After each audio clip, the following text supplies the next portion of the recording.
Hello everyone and welcome to my channel science notebook. तो science notebook में हम already first lesson जो है वो देख चुके हैं, जो कि ग्लैंड्स एंड हार्मोन्स के ऊपर था। एंड ये CGL, CHSL, CPO, CDS, NDA इन सब के लिए जहाँ पर भी साइंस में मेनली बायो पूछा जाता है तो उसमें सारे ही टॉपिक ज़्यादा इंपॉर्टेंट होंगे, मतलब बहुत अच्छे से एक्सटेंसिवली कवर करेंगे। तो हमारा जो टॉपिक चल रहा था वो था ग्लैंड्स एंड हार्मोन्स, जिसमें हमने ये देख लिया था कि ग्लैंड्स क्या होते हैं। सो हमने क्या देखा था कि ग्लैंड्स एक ऑर्गन्स होते हैं। Glands are nothing but organs, जो कि हमारे केमिकल को स्टोर करने का काम करते हैं, और जब भी बॉडी में इन सब की ज़रूरत पड़ती है तो ये वहाँ से रिलीज़ हो जाते हैं। एंड ग्लैंड्स जो हैं वो दो तरह के देखे थे, एक्सोक्राइन, एंडोक्राइन ग्लैंड। तो एक्सोक्राइन ग्लैंड क्या होता है? वो ग्लैंड जो अपने केमिकल्स को बॉडी के अंदर बनाता है, लेकिन रिलीज़ करता है अंदर भी और बाहर भी। तो ये चीज़ इंपॉर्टेंट है कि एक्सोक्राइन वो ग्लैंड है जो केमिकल को बनाता तो शरीर के अंदर है, यानी कि बॉडी के अंदर ही बनाता है, लेकिन जब रिलीज़ करने की बारी आती है तो वो बाहर भी रिलीज़ कर सकता है। जैसे हमने यहाँ पर देखा था सेबेशियस ग्लैंड, जिसको हम तैलीय ग्रंथि कहते हैं। तो जैसे हेयर पर या फिर आपके जो स्किन है वहाँ पे ऑयल आने लगता है, तो ये सब कुछ सेबेशियस ग्लैंड का काम होता है। तो ये एक्सोक्राइन है। मैमरी ग्लैंड भी एक्सोक्राइन है, सलाइवरी ग्लैंड भी एक्सोक्राइन है। उसके बाद लैक्रिमल और ये जो स्वेट ग्लैंड होता है, ये ऑलरेडी हम लोग डिस्कस कर चुके थे। तो ये वो केमिकल्स हैं या ये वो चीज़ें हैं जो बाहर प्रोड्यूस होती हैं, बनती अंदर है लेकिन बाहर प्रोड्यूस होती हैं, और जो रिलीज़ हो सकती हैं ये अंदर भी, मतलब बॉडी के अंदर भी रिलीज़ हो सकती हैं। और ये हमने देखा था कि जैसे जब भी फूड को डाइजेस्ट करना होता है, फूड को पचाना होता है, तो उसके लिए बहुत सारे एंजाइम्स की ज़रूरत पड़ती है, केमिकल्स की ज़रूरत पड़ती है, because stomach can not, I mean stomach alone can not digest the food. तो वो स्टमक जो है वो फूड को अकेला डाइजेस्ट नहीं कर सकता, इसके लिए उसको कुछ एंजाइम्स या फिर कुछ केमिकल्स की ज़रूरत पड़ती है। तो वो हमें कहाँ से मिलते हैं? लाइक पैनक्रियास से मिलता है हमें पैनक्रियाटिक जूस, एंड लिवर से मिलता है हमें बाइल जूस। तो ये दोनों ही क्या हैं? ये एक्सोक्राइन के एग्जाम्पल्स हैं। तो एक्सोक्राइन अपने केमिकल्स को बनाता तो अंदर है, लेकिन रिलीज़ करने के टाइम पे बाहर भी रिलीज़ कर सकता है और अंदर भी रिलीज़ कर सकता है।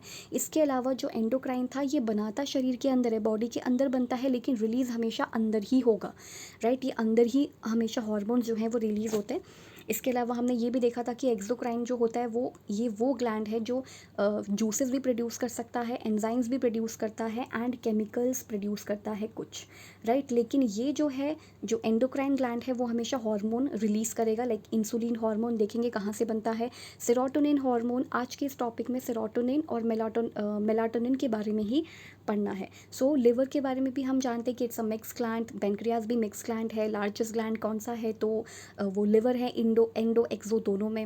एंड लार्जेस्ट ऑर्गन स्किन है, और लॉन्गेस्ट जो ऑर्गन है जो लंबाई में ज़्यादा है, that is small intestine according to length. तो ये चीज़ बहुत ज़्यादा इंपॉर्टेंट थी कि लिवर को हम क्यों मिक्स्ड ग्लैंड बोलते हैं, क्योंकि लिवर जो है वो बाइल जूस प्रोड्यूस कर रहा है, और बाइल जूस प्रोड्यूस कर रहा है तो वो एक्सोक्राइन है, राइट? तो वो 98% एक्सोक्राइन है, बाकी 2% एंडोक्राइन है, क्योंकि वो एंडोक्राइन की तरह भी काम करेगा। एंड जो पैनक्रियाज है उससे बहुत सारे हार्मोन्स बनते हैं, लाइक इंसुलिन जो है वो यहीं से बनता है, पैनक्रियाज से बनता है।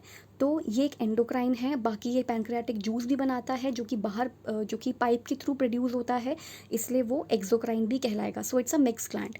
देन नेक्स्ट इज ग्लैंड्स की कितने मतलब क्या क्या इसका लोकेशन होता है। तो जो ग्लैंड है उसमें हाइपोथैलेमस, पिट्यूटरी, पीनियल बॉडी है, इन दोनों का लोकेशन ब्रेन में है, और यहाँ पे सबसे ज़्यादा मैक्सिमम नंबर ऑफ ग्लैंड पाए जाते हैं। देन थायराइड ग्लैंड जो कि थ्रोट में है, ये सेकेंड मैक्सिमम नंबर कंटेन करता है, क्योंकि ये थ्रोट में होता है, तो थायराइड ग्लैंड है।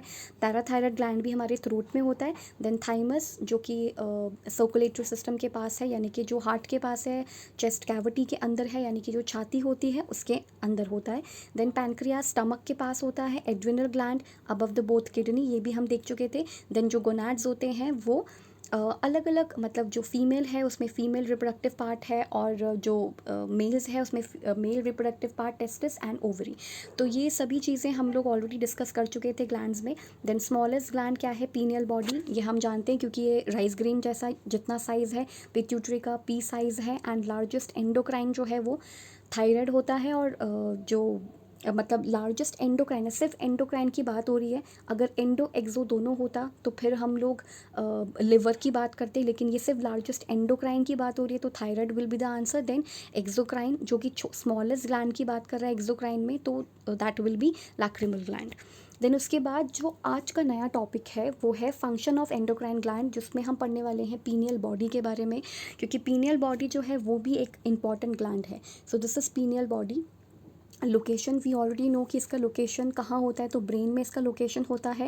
एंड पीनियल ग्लैंड एंड जो या पीनियल बॉडी जो है एंड पिट्यूटरी में बस यही एक मतलब एक चीज़ कहा जाता है कि इनके साइज़ में थोड़ा सा डिफरेंस है। बाकी अगर ऑप्शन में पीनियल है स्मॉलेस्ट ग्लैंड के लिए तो इस पे ही टिक होगा, लेकिन अगर पिट्यूटरी है और पीनियल ऑप्शन में नहीं है तो पिट्यूटरी आंसर होगा, क्योंकि हम पीनियल को एक तरीके से देखा जाए तो स्मॉलेस्ट ग्लैंड ही कंसीडर करते हैं, लेकिन अगर ये ऑप्शन में नहीं है तो पिट्यूटरी आंसर हो जाएगा। ओके, सो यही इनके बीच में दो ये चीज़ें थी, बाकी दोनों का लोकेशन ब्रेन में है। सो ये बहुत इंपॉर्टेंट और बहुत ज़्यादा इंपॉर्टेंट ग्लैंड है। सो पीनियल बॉडी को हम third eye of our body कहते हैं। इसको हम third eye of our body इसलिए कहते हैं क्योंकि छिप के ना सारी चीज़ों को देख रहा होता है।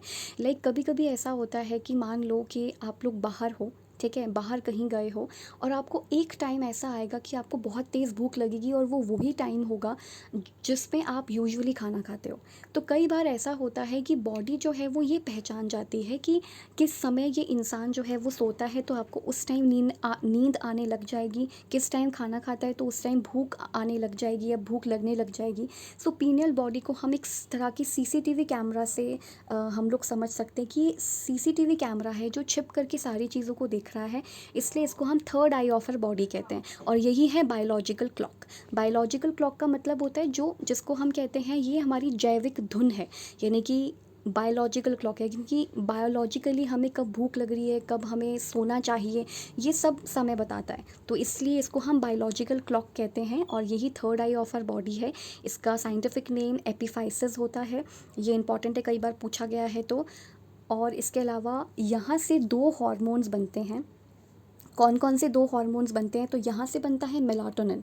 जो मेलाटोनिन हार्मोन है वो आपको बेसिकली वो नींद लेकर आने का काम करता है, यानी कि जो आपको सुलाने का काम करता है, राइट। तो नींद तो सबसे ज़्यादा इंपॉर्टेंट है, कहा जाता है कि 8 घंटे तो सोना ही चाहिए, ह्यूमन बॉडी को रेस्ट करना चाहिए। सो यहाँ से पीनियल बॉडी से जो हार्मोन बनता है वो मेलाटोनिन होता है, जो कि 97% बनता है, और सेरोटोनिन होता है जो 3% बनता है, जो हमें हैप्पी रखने का काम करता है। सो इस लिहाज से पीनियल बॉडी बहुत ज़्यादा इंपॉर्टेंट एक तरीके से एक ग्लैंड है। तो जैसे यहाँ पे कहा जा रहा है कि जो आपका मेलाटोनिन है वो क्या करता है, ये इसी को हम हार्मोन ऑफ डार्कनेस कहते हैं, क्योंकि ये रात में एक्टिव होता है। रात में जैसे अंधेरा हो जाता है तो हमें नींद आ जाती है, तो मेलाटोनिन रात में ज़्यादा एक्टिव होता है और ये डार्कनेस का हार्मोन है। मतलब जैसे ही डार्क हो जाएगी या डार्क हो जाता है, आसपास अंधेरा होता है, तो हमें फिर थोड़ा नींद आने लगता है। तो ऐसा कह सकते हैं कि जो ये मेलाटोनिन हार्मोन है ये हार्मोन ऑफ डार्कनेस है, ये हमारी स्लीप को कंट्रोल करता है, ठीक है। और कंट्रोल्स आर बायोलॉजिकल क्लॉक, ही हमारे खाने का समय, सोने का समय, ये सब छिपके देख रहा होता है। इवन जिन लोगों को नींद में प्रॉब्लम होती है या नींद नहीं आ पाती तो उनको जो पिल्स दी जाती हैं उसके अंदर भी मेलाटोनिन को एक्टिव करने के सब्सटेंस होते हैं। तो हमारे पास ऐसे बहुत सारे नाम हैं, जैसे लाइक सोमनीफेरस सब्सटेंस होते हैं, सोमनीफेरस, या स्पोरिफिक ड्रिंक होती है। स्पोरिफिक ड्रिंक वो होती है जो आपको नींद दिलाने का काम करे। तो ये सारे ही नाम उनसे रिलेटेड हैं। तो मेलाटोनिन जो 97% तक सिक्रीट होता है या रिलीज़ होता है, पीनियल बॉडी करता है। एंड ये हार्मोन ऑफ डार्कनेस है, हमारी स्लीप को कंट्रोल करेगा, इवन हंगर को भी कंट्रोल करेगा।